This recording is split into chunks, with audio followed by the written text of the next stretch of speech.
Hello and welcome back everyone. So दोस्तों आज बात करने वाले एनसीईआरटी के एक और बेहतरीन से चैप्टर की जिससे आई थिंक 2021 या 2020 में भी क्वेश्चन पूछा गया था एज इट इज और उसकी एग्जाम्पलर प्रॉब्लम थी। तो आज मैं बात करने वाला हूँ वर्क एनर्जी एंड पावर वाले चैप्टर की जिसमें मोस्ट इंपॉर्टेंटली जो यहाँ पे एनसीईआरटी के क्वेश्चन पूछे जा सकते हैं एज इट इज आपके एग्जामिनेशन में, exemplar as well as exercise की वो प्रॉब्लम डिस्कस करने वाला हूँ। और बहुत प्यारी सी छोटी सी क्यूट सी वीडियो होने वाली है, जल्दी से कवर अप कर लेना मस्त तरीके से। आपका जो डर होता है वो डर आपका फिनिश हो जाएगा क्योंकि एग्जाम बिल्कुल ऑलमोस्ट पास आ चुका है आपके।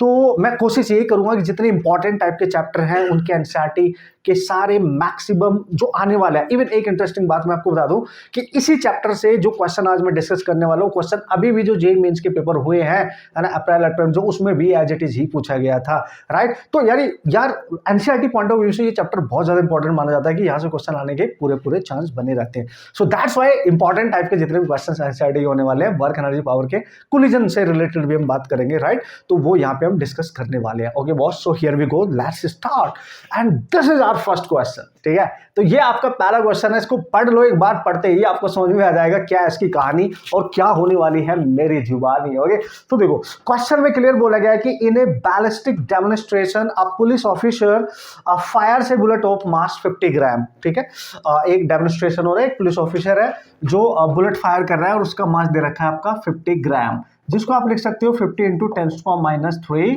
kg। ऑब्वियसली भाई मास है बुलेट का, ग्राम में है तो हम केजी में चेंज कर लेंगे ना।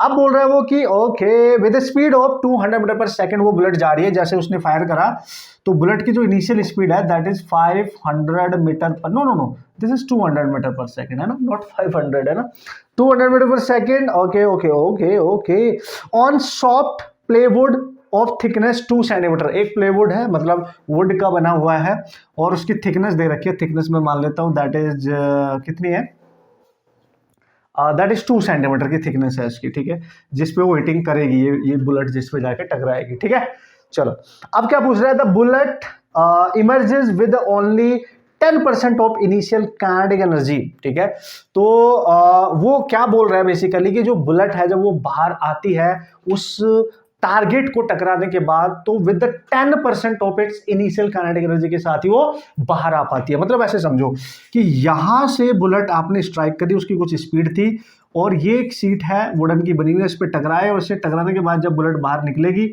तो यहाँ पे जो उसकी फाइनल एनर्जी है और यहाँ पे जो इनिशियल एनर्जी होगी उसकी 10% के साथ ही वो बाहर आ रही है, ऐसे समझो। तो फाइनल एनर्जी जो है वो 10% ऑफ काइनेटिक एनर्जी है जो उसके पास बची है इस समय, बाकी लॉस हो गई होगी भाई। वुडन को क्रॉस भी तो करना है, रेजिस्टिव फोर्स भी तो लगेगा, समझो बात को। तो देख लेते हैं पूछा क्या है। Then what is the emergent speed of the bullet. तो जिस स्पीड के साथ आपने फायर किया वो स्पीड आपको दे रखी है दैट इज 200 मीटर पर सेकेंड। और वो बोल रहा है कि जब ये बुलेट इससे बाहर निकलेगी, इस सीट को क्रॉस, वुडन सीट को क्रॉस करने के बाहर निकलेगी, तो अब बताओ इसकी स्पीड कितनी होगी, लेट्स सी v होगी, ये हमें निकालनी है। तो यार एक हिंट तो उसने पहले से ही दे दिया है कि जब वो बाहर निकलेगी तो उसकी जो काइनेटिक एनर्जी होगी 10% होगी इनिशियल की, तो यही से कर लो ना। तो फाइनल काइनेटिक एनर्जी क्या होती है, हाफ mv²। 10% का मतलब 1/10 और initial kinetic energy half mu²। और क्वेश्चन आपका हो गया, ये निकालना है। देखो फटाक से हो गया। तो इतने इंटरेस्टिंग से प्यारे से छोटे छोटे क्वेश्चंस आते हैं एग्जाम में और ये आपको दे रखा है 200 का स्क्वायर, कुछ भी करने की जरूरत नहीं है, जस्ट लिटिल बिट कैलकुलेशन है बॉस और ये आप उड़ा सकते हैं। तो v² = ये देखो ये आ जाएगा 4 × 10⁴ और बाय 10, राइट। तो एक 10 हो गया आपका कैंसिल, तो v² आ जाएगा 4000। आप देख सकते हैं तो v यहाँ पे आ जाएगा √ में 4000। तो इसको आप पता क्या लिख सकते हो, इसको आप लिख सकते हो 400 × 10, राइट। तो 20 × √2 लिख सकते हो। इसको सॉल्व करो आप, तो v = 68.3 मीटर पर सेकंड के आसपास आंसर है ना 68 नहीं 62 के आसपास, 62 या 3 के आसपास। ठीक है, तो 63.2 मीटर पर सेकंड के आसपास इसका आंसर मिल जाएगा। मतलब जिस वेलोसिटी के साथ आपने इसको फायर किया था उसके कंपैरेटिवली जब वो सीट को क्रॉस करके बाहर निकलेगी, देखो इतनी रह जाएगी। 200 के साथ जा रही थी लेकिन इतनी रह गई क्योंकि कुछ ना कुछ एनर्जी का लॉस भी तो हुआ है, 10% के साथ ही तो बाहर आ रही है, तो इस वेलोसिटी के साथ वो बाहर आएगी। तो this is the emergent velocity. Velocity. Question को पढ़ना था, उसकी लैंग्वेज समझनी थी, लिटिल बिट कैलकुलेशन करनी थी, मस्त तरीके से आपका क्वेश्चन सॉल्व हो जाएगा। और ये एनसीईआरटी को बेहतरीन से प्रॉब्लम है जो एज इट इज आ जाते हैं, तो आपको बहुत बढ़िया तरीके से आना चाहिए क्वेश्चन नंबर 1। तो हियर वी गो एंड देखेंगे अब हम क्वेश्चन नंबर 2 क्या है, उसकी क्या खास बात है, उसमें नया क्या कंसेप्ट है, उसको हम कैसे इजीली फोड़ सकते हैं, क्योंकि एग्जाम तो हमारा एकदम पास आ चुका है ना बॉस। तो मैं आपकी हग करने के लिए एकदम तैयार हूं। एग्जाम जब तक नहीं हो जाता हर पॉसिबल चीज मैं आपको सिखाऊंगा, हर तरीका मैं आपको सिखाऊंगा, so don't worry about that, right. तो ये क्वेश्चन नंबर 2 जल्दी से देख लो, थोड़ा सा पढ़ने में लेंदी हो सकता है बट बहुत मस्त क्वेश्चन है, बहुत प्यार से आप इसको सॉल्व कर सकते हो। बहुत बेसिक सा कंजर्वेटिव फॉर्मूला है यहाँ पे जिसका आप यूज कर सकते हो। तो क्वेश्चन को आप पढ़ लो एक बार, जो डेटा है मैंने यहाँ पे लिख लिया पढ़ने के बाद। वो सीधी सीधी सी बात कर रहा है भाई, एक तरीके का एक प्रोसेस हम अप्लाई कर रहे हैं। कार है जिसका मास 1000 kg है, ठीक है, और इतनी स्पीड के साथ वो जा रही है। तो हम एक टेस्ट करना चाहते हैं भाई, ये कार है, ठीक है, इस तरीके की सिचुएशन आपको दे रखी है, राइट। इस तरीके की कार है, इसकी स्पीड दे रखी है, और यहाँ पे हॉरिजॉन्टल सरफेस पे एक स्प्रिंग के साथ हमने एक स्प्रिंग यहाँ पे फिक्स कर रखा है। तो कार जाके इसके साथ कोलाइड करेगी, ठीक है। तो बताओ जब कार इसके साथ कोलाइड करेगी तो मैक्सिमम कितना कंप्रेशन इस स्प्रिंग में यहां होगा। तो यार एक चीज तो उस क्वेश्चन को पढ़ते क्लियर ही दिखाई दे रही है, स्प्रिंग कांस्टेंट आपको दे रखा है और कार की इनिशियल स्पीड दे रखी है, कार का मास भी दे रखा है। तो कार के पास चूंकि काइनेटिक एनर्जी है, क्योंकि ये काइनेटिक एनर्जी के साथ भाग के जा रही होगी, ठीक है ना, और जब इससे टकराएगी तो इस स्प्रिंग को कंप्रेस करने में अपनी एनर्जी को ट्रांसफर कर देगी। और स्प्रिंग के पास जो एनर्जी होती है वो आप सबको पता है, हाफ kx², ये स्प्रिंग की एनर्जी होती है। बस कंजर्वेशन है, कार की स्पीड की वजह से जो एनर्जी है वो इसको कंप्रेस करने में यूज हो जाएगी। तो कार की kinetic energy must be equal to spring की जो इलेक्ट्रोस्टैटिक एनर्जी होगी, ऐसे लिख दो यू लिखो, स्प्रिंग की जो एनर्जी होगी, ठीक है। तो कार की स्पीड है हाफ mv², और स्प्रिंग को कंप्रेस करने के लिए हाफ kx², जो भी उसमें मैक्सिमम कंप्रेशन हो जाएगा। सिंपल कंजर्वेशन का कंसेप्ट है, यही समझना है और उड़ा देना है बॉस, ठीक है। 1/2 कैंसिल, मास है 1000 kg, तो 1000 इंटू वी का square is equal to k कितना दे रखा है 6.25 इंटू 10⁻³ इंटू ये आपका x², that is maximum value है ना। तो ये 1000 से 1000 देखो कैंसिल हो गया, ये v² बचा और ये 6.25 बचा इंटू क्या है, अच्छा v की वैल्यू तो दे रखी है, अरे v भी तो दे रखा है, 18 किलोमीटर पर आवर में है। तो 18 इंटू 5/18 से मल्टीप्लाई करो मीटर पर सेकंड में चेंज करने के लिए, तो 5 मीटर पर सेकंड आ गया। तो v की जगह हम यहाँ पुट करेंगे 5 का स्क्वायर इज इक्वल टू 6.25 और ये x का स्क्वायर भी है। अब x ही लिख रहा हूँ, मैक्स आप समझ जाएंगे, राइट, कूल। तो x का स्क्वायर गाइस ये आएगा 5 का स्क्वायर और नीचे है 6.25, जिसको आप लिख सकते हैं 25। 6.25 का एक 2 ऊपर ले जाओ तो 200 हो जाएगा, and this is this one, तो दिस वन। तो x आ जाएगा आपका अंडर रूट में 2500/625, ये है 50 और ये ऑब्वियसली होता है 25। तो ये कैंसिल करेंगे तो x आ जाएगा 2 मीटर।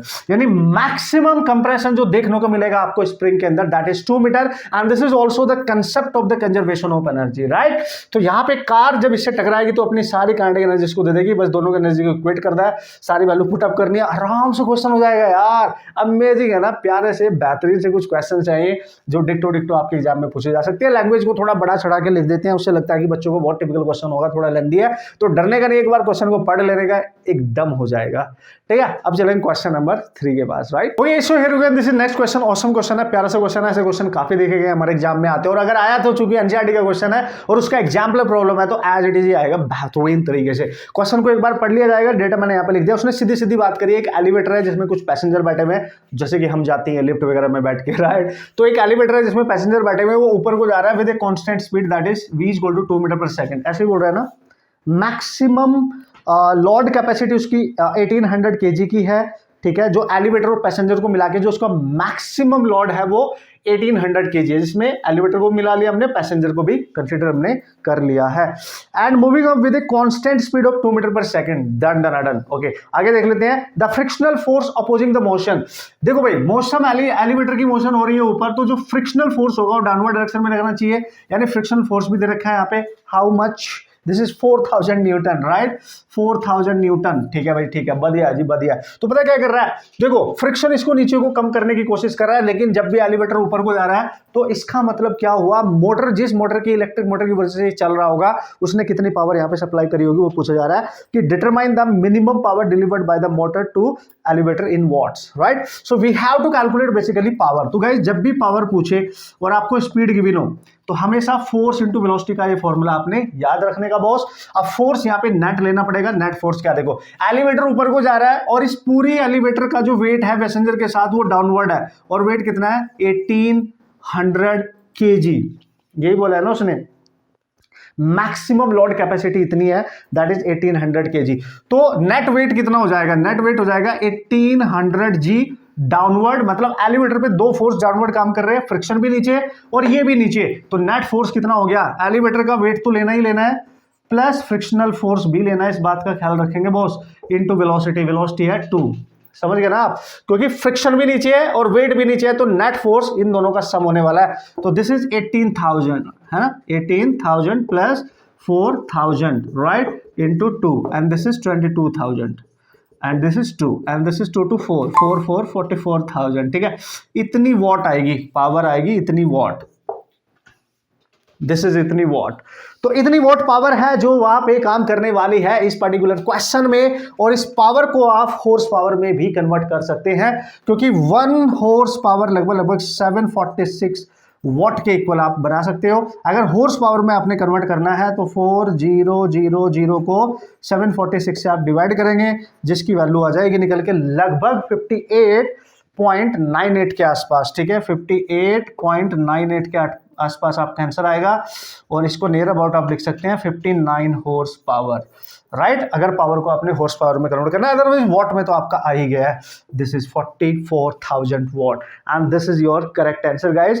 ओके, तो इजी है, प्यारा है, बस एक चीज का ध्यान रखना था कि फ्रिक्शन भी इसका अपोज कर रहा है, वेट तो डाउनवर्ड है ही, फ्रिक्शन भी लेना पड़ेगा, तो नेट फोर्स आपका यहाँ पे ये पूरा सम लेना पड़ेगा। और आपको पता है मैकेनिकल पावर को जब हम निकालते हैं, जब स्पीड गिवन होती है तो फोर्स इंटू वेलोसिटी से ही निकालते हैं, क्योंकि आपकी जो पावर है यार वो स्केलर क्वांटिटी है, इतना तो आप समझ ही गए होंगे, और ऐसे क्वेश्चन आते हैं, आप समझो मेरी बात को, ठीक है। लास्ट ईयर भी शायद ऐसा क्वेश्चन डिक्टो ही पूछा गया था पावर से रिलेटेड, और होप सो मैं यहाँ पे कंसिडर कर रहा हूँ कि आप बहुत बढ़िया तरीके से इन चीज को ग्रैब करोगे और इनका यूज करोगे, इन कंसेप्ट का यूज करोगे क्वेश्चंस को बनाने के लिए, क्वेश्चन को सॉल्व करने के लिए। अब चलते हैं नेक्स्ट क्वेश्चन की तरफ, देखते हैं ना क्या है उसकी औकात और किस तरीके से हम इजिली उसको फोड़ सकते हैं, और नया कंसेप्ट उसको हम कैसे अप्लाई करके सीख सकते हैं, राइट। और आगे आने वाले क्वेश्चन भी बहुत इजिली हम क्रैक कर सकते हैं, जितने भी पॉसिबल क्वेश्चन होंगे दोस्तों मैं सारे डिस्कस करूंगा इस पर्टिकुलर चैप्टर से, जो एज इट इज आपके एग्जाम में आ सकते हैं, right. Okay, so here we go, this is the next question. Awesome, प्यारा सा छोटा सा क्यूट सा क्वेश्चन है, लेकिन क्यूट ही फंसाते हैं वहां पे, जितना छोटा उतना खोटा, इसलिए बहुत सावधान रहने का बॉस। कमजोर मत समझने का अपने दुश्मन को, क्योंकि हर क्वेश्चन आपका दुश्मन है स्मार्टनेस दिखाने का, तो ये और कॉन्फिडेंस में नहीं आने का, अरे फोड़ डालेंगे, फिर फूट भी डालोगे, अगर गलती से भी गलती कर दी ना वहां पे तो बड़ी गलती हो जानी वाली है, ठीक है। उसने बोला कि a body constraint to move along the z axis, ठीक है ना, और उस बॉडी पे एक फोर्स लग रहा है, ये फोर्स लग रहा है -i cap plus 2j cap plus 3k cap Newton, इतना फोर्स उस पर एक्ट कर रहा है। तो यार जब किसी बॉडी पे फोर्स एक्ट कर रहा है तो वर्क डन होगा, कुछ भी वो पूछ सकता है आपसे। तो पता है क्या पूछ रहा है, वो पूछ रहा है कि what is the work done by this force moving in the body in the direction of 4 metre in the direction of x axis, x axis no z axis. So we have to calculate the work done by this force, actually we have to calculate the work done by this force to move the body along z axis. वो body केवल z axis की तरफ जा रही है, और z axis पे उसकी जो डिस्टेंस वो कवर कर रही है, दैट इज डिस्टेंस कवर कर रही है 4 मीटर z axis पे केवल, ठीक है। तो इधर है x एक्सिस, इधर है y एक्सिस, और ये आपकी z एक्सिस, और 4 मीटर की डिस्टेंस पॉजिटिव डायरेक्शन में वो जा रही है। मान लिया ओरिजिन से यहाँ जा गई 4 मीटर तक, और इधर कौन सा कैप होता है, k कैप, तो उसका जो डिस्टेंस दे रखा है वो दे रखा है आपका 4k कैप, लिख सकते हो आप। तो वर्क डन जब कैसे निकालते हैं भाई, जब वेक्टर में फोर्स दे रखा है तो वर्क डन स्केलर क्वांटिटी है, तो F डॉट डी ही लिखोगे ना, डॉट प्रोडक्ट यार, खत्म कहानी। तो फोर्स कितना है सर, फोर्स है -i cap plus 2j cap plus 3k cap, और डॉट डी कितना है, जेड डायरेक्शन में जा रही है 4k कैप। तो हमें पता है डॉट प्रोडक्ट में सेम वेक्टर को मल्टीप्लाई करेंगे, i j इसमें है नहीं तो 0 हो जाएगा, इससे कोई मतलब नहीं होना चाहिए आपको, सेम वेक्टर को मल्टीप्लाई करो 4 × 3 k डॉट के चूंकि 1 हो जाएगा, दैट इज 12 जूल, खत्म। इतना सा तो प्यारा सा है, बस यही तो चेक करना था, क्योंकि बॉडी का जो मूवमेंट हो रहा है एक पर्टिकुलर डायरेक्शन में हो रहा है, दैट इज जेड एक्सिस पे, तो उसी का वेक्टर लेके मल्टीप्लाई करना है, ठीक है, समझ गए ना आप लॉजिक क्या है। तो किस तरीके से क्वेश्चन आएंगे, किस तरीके से डील करना है, मस्त तरीके से डॉट प्रोडक्ट आपने निकाल लेना है और मस्त तरीके से सॉल्व कर लेना। अब ये सबको आपको आता होगा क्योंकि हम एंडिंग की तरफ है, एंडिंग हो रही है हमारी, एंडिंग हो रही है एक तरीके से। मैं मान के चलो सारे कंसेप्ट आपको पता है, डॉट मल्टीप्लाई कैसे करते हैं, क्रॉस मल्टीप्लाई, ये किंतु परंतु अब नहीं होना चाहिए क्योंकि अब तो बस रिवीजन है कि नेक्स्ट क्वेश्चन हमारे एग्जाम में जो आएगा हम कैसे सॉल्व कर सकते हैं। और चूंकि ये तो एनसीईआरटी के क्वेश्चन है तो 100% सॉल्व होने चाहिए। लास्ट के 2 अमेजिंग क्वेश्चन है जो डिस्कस करने वाला हूं। अभी इस बार भी जेईई मेन में आया था, लास्ट ईयर नीट में, इसी चैप्टर से नीट में भी आया, जेईई मेन में भी आया।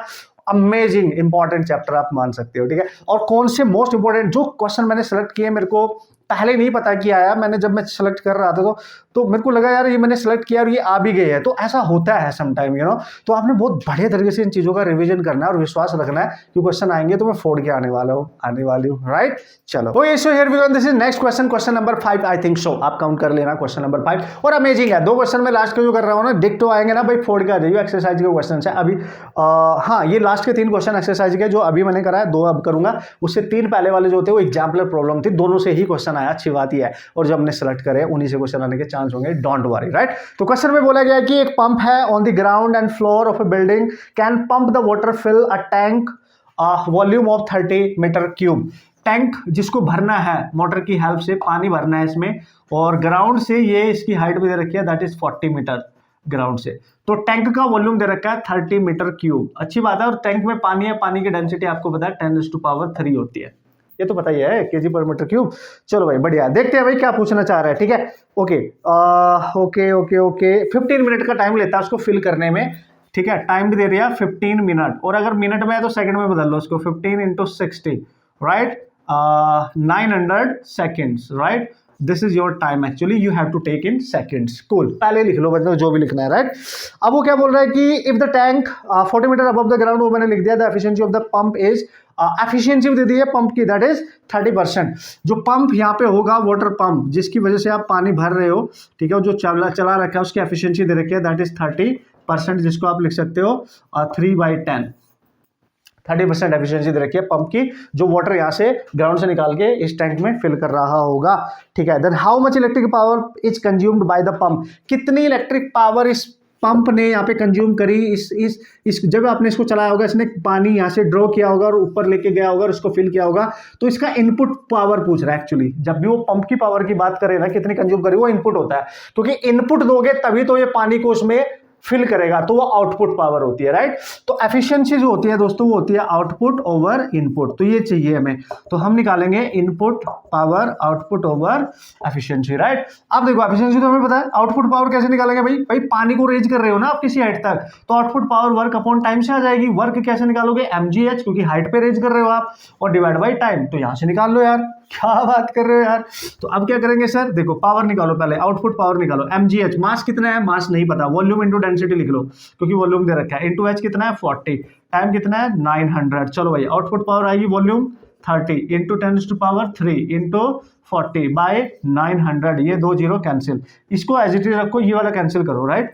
तो ये आ जाएगा, that is 4 × 3, that is 12 man, and that is 10⁻³ right. ये नहीं मैंने कट किया, ये 3 एज इट इज रखो, ये 2 0 कट कर दिया, और ये हो गया 9, तो 3 4 और 3, तो P इनपुट आ गया 4/3 इंटू 10⁻³ इतनी वॉट आएगी आउटपुट पावर, बस यहाँ पे पुट कर दो। तो इनपुट आ जाएगी 4/3 इंटू 10⁻³, एफिशिएंसी दे रखा है आपका 3/10, 3 से 3 कैंसिल, नो क्यों कैंसिल, ये तो मल्टीप्लाई हो जाएगा ना, इसको ऊपर लेके जाओ, राइट। ये क्योंकि 4/3 था ये, तो 4/3 तो नीचे आएगा, 10 ऊपर जाएगा, राइट।